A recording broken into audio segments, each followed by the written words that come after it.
pinjam badi dulu. Ada semua. Mami.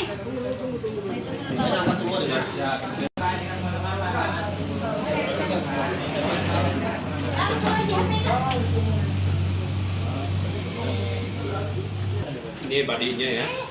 Pegang-pegang ini badinya. Ini badinya yang dipakai untuk membunuh ya. Assalamualaikum warahmatullahi wabarakatuh.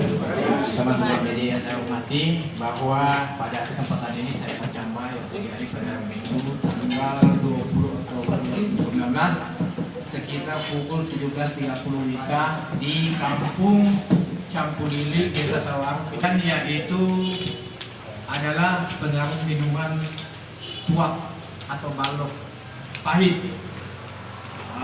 di mana dalam hal ini pihak pelaku